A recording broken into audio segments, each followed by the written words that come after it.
Acá, querido Gabriel Guerra Castellanos. Gabriel, qué gusto, muy buenas tardes, ¿cómo te va? Querido Manuel, muy buenas tardes. Muy contento de estar acá con ustedes, con Ezra, con Brenda, contigo, con Pepe Gracias, Díaz gracias, Vicente. gracias. A ver, ahora le vamos a entrar al análisis. Brenda, Estefan, Brenda, qué gusto, ¿cómo estás? Manuel, muy buenas tardes. Un gusto estar con ustedes, Gabriel, Ezra. Gracias, muchas gracias, Ezra.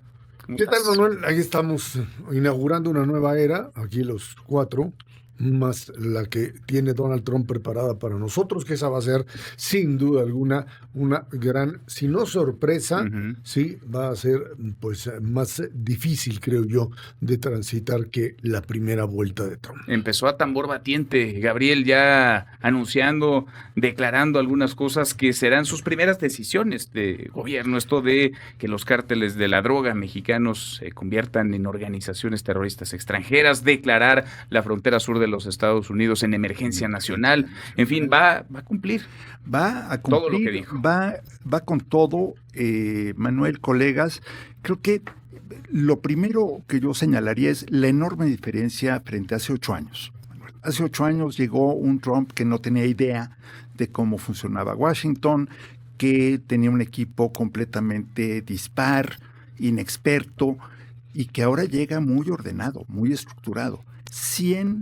Él dice que 100 órdenes ejecutivas hoy, en su primer día de gobierno, probablemente ya tiene muchas de ellas preredactadas, listas para la firma. Las estaría firmando hoy por la tarde, Hoy entiendo, por la hacia las tarde. 5 de la tarde. Hizo la broma él, Manuel, de que iba a poner un escritorio portátil afuera del Capitolio para saliendo empezar a firmar, para no tardarse más. Este es un Trump mucho más organizado, mucho más estructurado. Lo único que cambia de hace 8 años es que el Trump de hace 8 años era nativista, introspecto en términos de la visión del papel de Estados Unidos ante el mundo, y este que llega es un imperialista, ambicionista, que además ya asumió que el Estado de Derecho, la democracia, los valores liberales tradicionales que antes le jugaban en contra, pues no pudieron con él. Por lo tanto, se siente en plena libertad de hacer todo lo que quiere. Y llega además, Brenda, muy empoderado. El poder, la legitimidad de los votos, pero además dueño, amo y señor de la agenda, de la narrativa. Sí, y al menos por los próximos 2 años, hasta las elecciones intermedias, con el control en ambas cámaras, pues con una mayoría también en la Corte Suprema de Estados Unidos, y pues este discurso, ¿no? de vengo a cumplir el mandato de los estadounidenses. Veía yo las encuestas del New York Times del día de ayer, en donde pues le preguntan a los estadounidenses sobre políticas planteadas por Donald Trump. Y pues el apoyo es abrumador, no solamente a la persona, sino a la visión. En términos migratorios, por ejemplo, se pregunta, ¿qué opina usted de que se deporte a aquellos migrantes ilegales que llegaron al país en los últimos 4 años? 63% de los estadounidenses a favor. Altísimo, pero pues nos habla de que él va a echar a andar esto que prometió en campaña. Llega a tambor batiente, es un hombre pues que va a echar por la ventana el derecho internacional, el multilateralismo. Es la relación de fuerzas lo que va a imperar, la ley de la jungla, ¿no? La ley del más fuerte.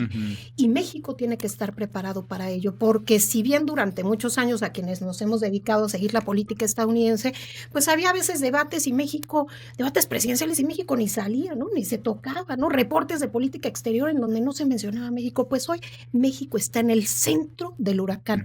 De hecho, si hoy revisa uno No por las mejores razones, pero somos protagonistas. Para nada. Si uno revisa la prensa internacional hoy, pues muchas de las primeras planas se las lleva más bien el tema del cese al fuego en Israel, entre Hamás e Israel.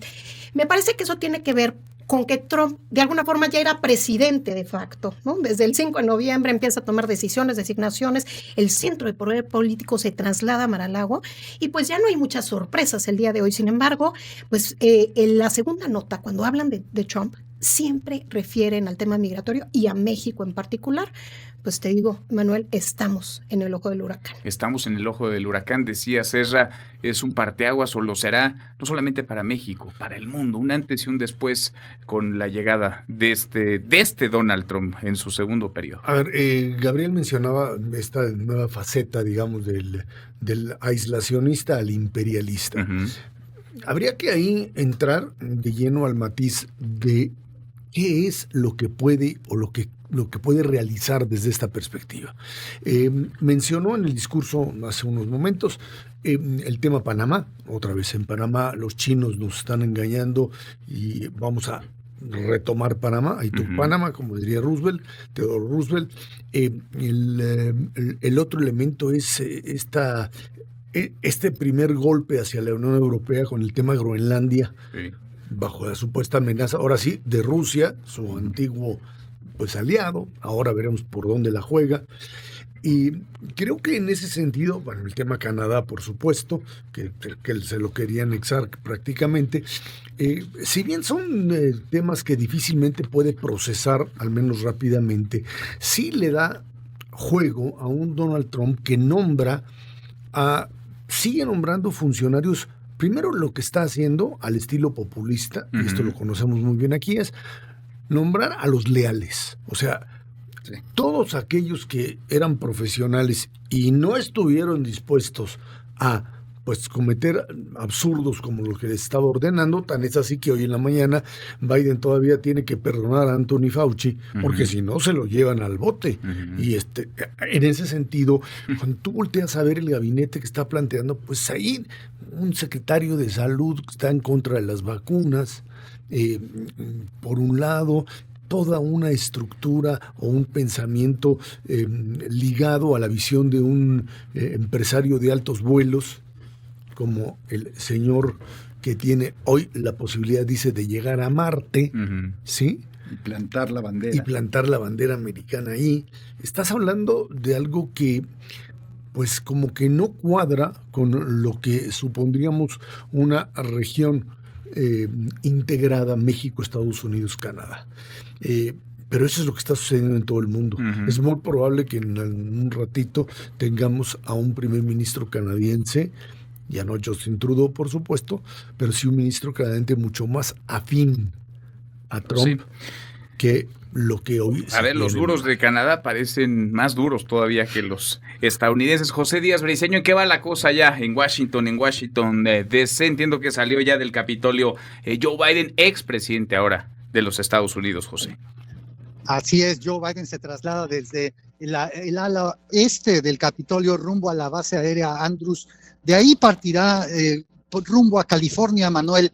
Joe Biden y su familia pasarán un tiempo retirados en una residencia privada en el condado de Santa Bárbara, al norte de Los Ángeles. Todo esto ya como un jubilado más en esta vida política, Joe Biden, con una historia de la política que se remonta hasta los años 70, cuando fue un joven senador y que transcurrió en puestos tan importantes, ¿no? Como ser presidente del Comité Judicial del Senado, del Comité de Relaciones Exteriores, y eventualmente llegar a ser vicepresidente de Barack Obama y convertirse en presidente.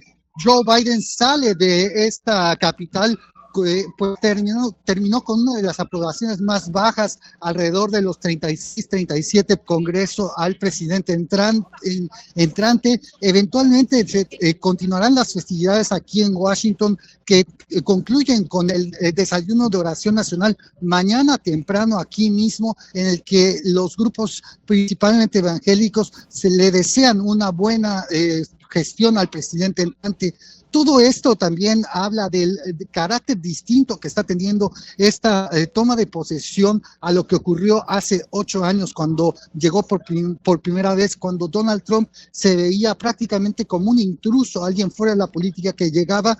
Y ahora lo que es interesante es que ha habido los bailes y eventos festivos alrededor de la toma de posesión, donde todos los lobistas, toda la clase política quiere estar para estar cerca de una nueva administración que tendrá el control de todo, Manuel, el control de la Cámara Baja y también del Senado, aunque ahí no tiene mayoría calificada. Tiene el poder, muchísimo poder, y sí, un presidente que llega con enorme popularidad, es indudablemente muy, muy taquillero. Volvemos contigo en un rato, abrazo hasta allá, gracias José, muchas gracias. Hasta luego, Manuel. Muy buenas tardes, César. Perdón, habría que recalcar que otra vez en el 2016, cuando él toma posesión, él también tiene una mayoría en las dos cámaras durante los primeros 2 años, si no me equivoco, así es.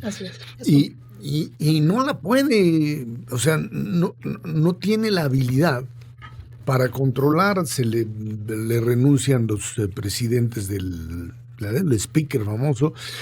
Hay toda una incapacidad de hacer uso de un poder que tenía en sus manos como tal, y que ahora vamos a ver finalmente cómo es que procesa esto.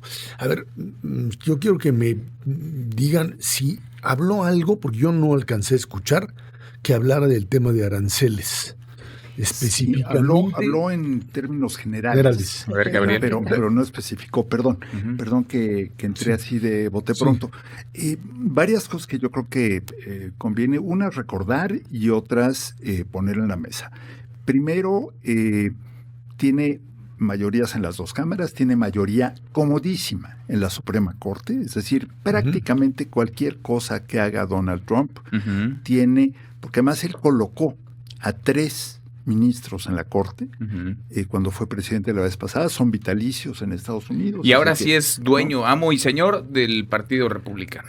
Pero es decir, no va a tener diques de contención ni va a tener mayor resistencia en su partido, lo controla todo. Pero también es dueño de muchos medios de comunicación, como el Washington Post, por ejemplo, que ya cambió su línea editorial por completo desde antes de las elecciones, incluso que no rompió con la tradición. El Washington Post no apoyó a un candidato, normalmente hubiera sido el candidato demócrata, corrió obligó a renunciar a su caricaturista estrella al no publicarle una caricatura, y más importante, es dueño ya por interpósita persona de las redes sociales, por Elon Musk, pero también porque ya Instagram, Facebook y WhatsApp, ese mismo WhatsApp que algunos de ustedes que nos escuchan ahorita están tecleando, ya son de un señor Zuckerberg que allí estuvo sentadito, no en primera fila porque no se la dieron, eso no se puede comprar, pero ahí estuvo casi ya plegado y ya anunció que todas las políticas estas de revisión de mentiras falsas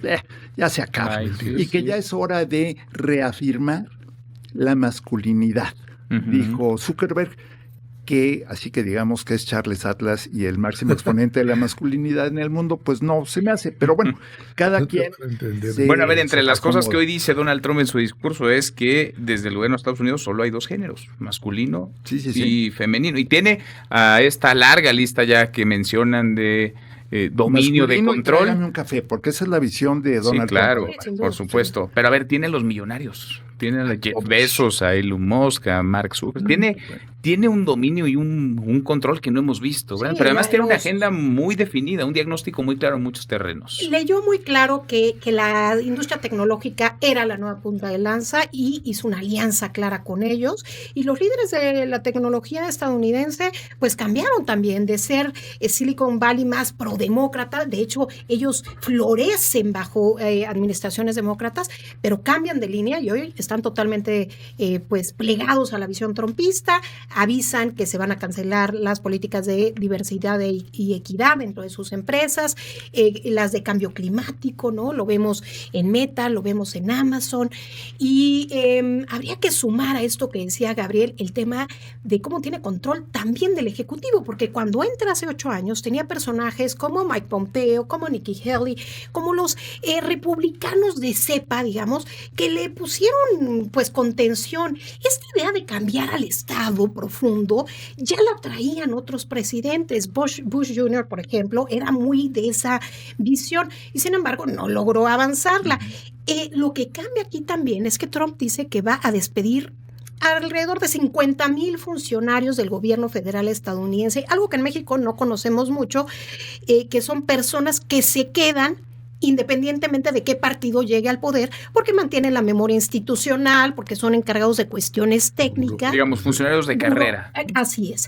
Y él dice, vamos a acabar con estos. Desde luego los sindicatos de los trabajadores del Estado dicen que van a apelar ante el Poder Judicial estas decisiones, pero pues también el Poder Judicial lo tiene Trump. Entonces, ahí también podría tomar mucho mayor control Donald Trump y lograr que avance su visión, porque tiene un mayor entendimiento de la maquinaria política washingtoniana. Y desde luego un Donald Trump muy mediático, como suele serlo. Veíamos mientras él daba su discurso, se cerraron algunos puentes fronterizos entre México y Estados Unidos. Es un mensaje clarísimo, esto no es sostenible, hay más de 1 millón de cruces legales todos los días entre México y Estados Unidos. Bueno, de hecho se cancelaron ya citas del CBP One tras la investidura de Donald Trump. Ya las señales son... No importa que no haya orden ejecutiva, cancelados, porque llegó un señor distinto, alguien nuevo a la Casa Blanca. Ahora, insisto en el tema de aranceles, porque uno diría, pues un anuncio de esta naturaleza le hubiese pegado al tipo de cambio el día de hoy. Y no. Está 20.55 el día de hoy cotizándose, lo que implica que ya se da por descontada la posibilidad, por lo pronto, de que este tema, que es fundamental, el tema de la renegociación del Tratado México, Estados Unidos y Canadá, pues tendremos ahí margen de maniobra. Y de ahí yo creo que viene la pregunta, ¿qué es lo que tiene que hacer el gobierno de México frente otra vez a este tipo que además es impredecible? O sea, está bien, ya no es el de la primera vez, ya no es el cuate que gritaba a diestra y siniestra, insultaba, por lo menos no en el día de la toma de posesión, pero lo que sí me queda claro es que México tendría que volver otra vez a esta idea de empezar a mover a aquellos que dentro de Estados Unidos se verían afectados por medidas proteccionistas. Y tienes ahí un montón de la estructura industrial tecnológica que pues estaría en esa situación. 150, 200, son muchas, Brenda, muchísimas las órdenes ejecutivas y sí, tendrá que comenzar a firmarlas pronto para que pueda terminar hoy. Y muchas que atañen a México. Los primeros anuncios que dan su mandato tienen que ver con cuestiones que pues atañen a nuestro país, y vuelvo a lo que decía Ezra hace un momento, ¿qué va a hacer el gobierno de México frente a Donald Trump en este segundo mandato, en esta segunda temporada de Donald Trump? Además de movilizar a nuestros cabilderos en Estados Unidos con otros grupos de interés, como bien señalaba Ezra, me parece importante que fortalezcamos nuestra relación con otros países aliados de Estados Unidos, pero que ven en Donald Trump un riesgo o una amenaza. Vimos la aprobación de la renegociación del acuerdo entre México y la Unión Europea. Es una buena noticia, forzada por Donald Trump, porque estuvo en el congelador años por motivos ideológicos, se saca el congelador, se adelanta, se pisa el acelerador, conviene a la Unión Europea, conviene a México. Bueno, tenemos que fortalecer nuestra relación. Yo diría, tendríamos que estar hablando ya con Panamá, con Dinamarca, con la Unión Europea. ¿Qué están viendo ustedes? ¿Cómo lo están manejando? Y desde luego, pues adoptar también una visión pragmática. Aquí no nos sirven los maciosares. Donald Trump quiere ganar algo, va a adoptar una política, una estrategia del mazo y la zanahoria con los países aliados y no aliados por igual. Y prueba de ello son las invitaciones que hizo a jefes de Estado a la toma de protesta. Aquellos que él ve alineados con su visión, pues ahí están invitados. Ahí está Milei, ¿no? Fue invitado Víctor Orbán, Meloni, los que Bukele, los que él ve afines, y los que no, incluso si hay intereses importantes para su país, como es en el caso de Claudia Sheinbaum, la presidenta de México, pues no fue invitada. Entonces, lo que él va a preguntarle a México es: ¿qué estás haciendo tú, México, por Estados Unidos, que es tu mayor socio comercial? Y México tiene que tener respuestas claras. Si no, no la vamos a pasar. Y por lo pronto México anda metido en otra línea en términos de política exterior, claro, que si Cuba, Nicaragua, etcétera, el tema de Venezuela, el envío de un embajador, que en otro momento quizá, cuando hay que recordar que finalmente López Obrador durante su sexenio logró separar, digamos, estas contradicciones propias de la política norteamericana y la mexicana con respecto a este concepto de una América Latina denominada o autodenominada progresista. Esto hoy no funciona. O sea, hoy no funciona porque, como decía también Gabriel, cambió la visión. O sea, ya no es el haz lo que se te pegue la gana abajo de tu línea fronteriza mientras me pares a migrantes, cosa que México hizo. Hoy el problema es mucho más complicado porque su idea es no solamente hacer Make America Great Again, hacer nuevamente grande América, sino conseguir que la influencia norteamericana realmente tenga fuerza importante dentro del continente, cosa que no vio en el primer nivel. Va a exigirle más a México. Y le va a exigir, Donald Trump, sin duda alguna, le va a exigir. En ese sentido, ahí tiene los temas de narcotráfico, el tema de terrorismo para los grupos criminales.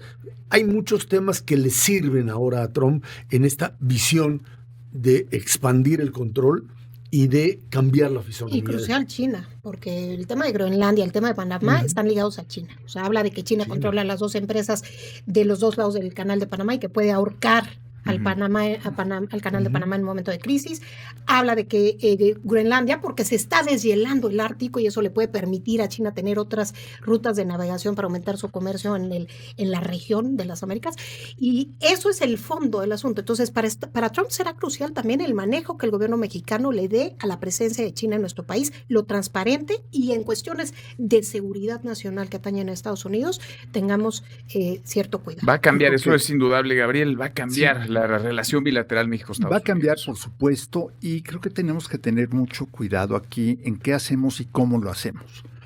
Porque, a ver, hay algunas cosas que ya se están haciendo. Por ejemplo, el tema migración, ¿no? Los controles, ya hace mucho tiempo que no llega una caravana migrante a la frontera. Hay una reducción importante en los últimos meses del número de migrantes que llegan o que cruzan la frontera. Entonces, ahí México tiene hasta cierto punto, no voy a decir que la sartén por el mango, pero tiene muchas herramientas para complacer o no. Aunque no pocos albergues están desbordados, ya no cabe nadie. No, claro que están desbordados. Y hay ciudades enteras con y será peor, migrantes. Y ya luego habrá que dedicarle un capítulo a ver la reacción también de gobernadores y presidentes municipales de México, porque yo veo por ahí algunas declaraciones preocupantes de algunos gobernadores o gobernadoras que dicen que que ellos van a recibir migrantes y los van a mandar luego a sus estados originarios de regreso. Y dije, caray, ¿en qué momento México dejó de ser México? ¿No? Si eres mexicano y te mandan a... Bueno, pero volviendo al tema de cómo lidiar con Trump. A ver, entonces, uno, eso. Dos, el tema de combate al crimen organizado, en donde ya desde antes veíamos, yo creo que con dedicatoria evidentemente, pero un cambio de estrategia en materia de políticas de seguridad pública, menos abrazos, más balazos, más detenciones, más capturas de capos. ¿Sirve eso o no en el largo plazo? ¿Quién sabe? Y da igual. ¿Complace a Trump? Por supuesto que lo complace. Ahora, ¿realmente debemos ceder en todo antes de que nos lo pidan? Y yo creo que ahí es donde sí tenemos que pensar, a ver, tema Cuba, históricamente México ha mantenido una relación con Cuba diferente a la que quiere Estados Unidos, y en momentos clave Estados Unidos, nunca en público, muchas veces en privado, ha dicho, Fiu, qué bueno que tú sí tienes interlocución con Cuba, porque me ayudas a resolver temas, llámense balseros, llámese el niño Elián, llámese otras cuestiones que tienen que ver con la región de influencia de Cuba.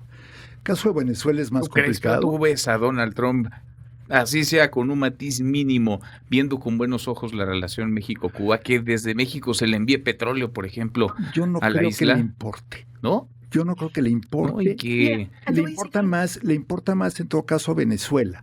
Yo no creo, Manuel, o sea, son las cosas en donde hay que ir midiendo. Si un día se obsesiona con Cuba, bueno. Tema de ocurrencias. Ya veremos. Pero Marco Rubio lo ves muy cómodo. En comparecencia en el Senado la semana pasada, cuando habla de México, dice, México respecto a Venezuela, pues no ha tomado la posición que a nosotros nos gustaría, decepcionado, pero bueno, tienen en su constitución, y prácticamente justifica la posición de México, dice, tienen en su constitución un principio de no intervención, y bueno, pero el tema de seguridad, el tema de fentanilo, y vuelve al tema de China. Entonces, en el orden de prioridades, sí creo que no es la Cuba, Venezuela, eso puede esperar. Creo que China...